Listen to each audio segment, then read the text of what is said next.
ఎక్కడ కూడా నాణ్యత లేని సరుకులు ఎప్పుడూ వాడరు. ఇచ్చేవాళ్ళు కూడా ఒక పవిత్రమైన భావంతో సప్లై చేస్తారు. దేవునికి ఇస్తున్నాం కాబట్టి పవిత్రమైన భావంతో సప్లై చేస్తారు. అందులో కూడా మీరు చూస్తే ఆ ప్రసాదం అన్నీ ఇంటిలో తీసుకొచ్చి పెడితే ఆ వాసన ఒక మంచి వాసనతో ఉంటుంది. ఒక్క లడ్డే కాదు, జిలేబీ కానీ, వడ కానీ, లేకపోతే అక్కడ పొంగల్ కానీ, దేనికదే ప్రత్యేకత. నాకు ఒక అనుభూతి కూడా అక్కడ పోయినప్పుడు, కొండపై తిరుమల పైన భోంచేస్తే అక్కడ చేసే వంటలు కూడా చాలా రుచికరంగా ఉంటాయి.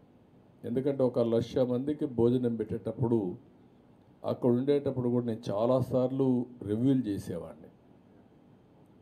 ఎలాంటి మీరు ప్రోడక్ట్స్ వాడుతున్నారు, ఎంత రెసిపీ వాడుతున్నారు, ప్రాసెస్ ఎట్ట చేస్తున్నారు, టేస్ట్ను కూడా ఇచ్చేయండి, పౌష్టికాహారం చేయమని చాలాసార్లు చెప్పాను.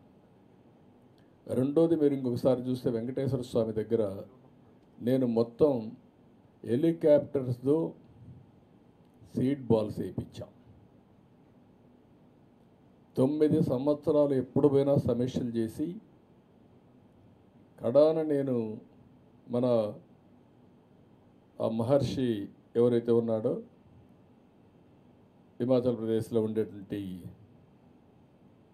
ఆయుర్వేద ప్రోడక్ట్స్ కూడా తయారు చేసి రామ్దేవ్ బాబా ఆయన్ని కూడా తీసుకొచ్చి తిరుపతిలో ఉండే ఆయుర్వేద వెంకటేశ్వర స్వామి ఆయుర్వేదకు దీనికి అనుసంధానం చేసి టెంపుల్ చుట్టూరు అంతా కూడా తిరుమల మొత్తంతా ఒక ఆయుర్వేద ప్లాంట్స్ కూడా పెట్టి ఆల్ మెడిసినల్ ప్లాంట్స్ పెట్టి ప్రమోట్ చేసాం. వాటర్ కన్జర్వేషన్ అన్నీ చేసాం. అందుకే ఎప్పుడు కూడా మీరు చూస్తే ఒక పచ్చగా ఎప్పుడు వెంకటేశ్వర స్వామి దగ్గర అంత మునుపు అక్కడక్కడ రాళ్ళు కనపడేట్టు కానీ రాళ్ళల్లో కూడా చెట్లు పెట్టి ఒక పవిత్రంగా చేసుకున్నాం. ఈ లడ్డు కూడా మీరు చూస్తే చాలా డిమాండ్. వెంకటేశ్వర స్వామి లడ్డుకు చాలా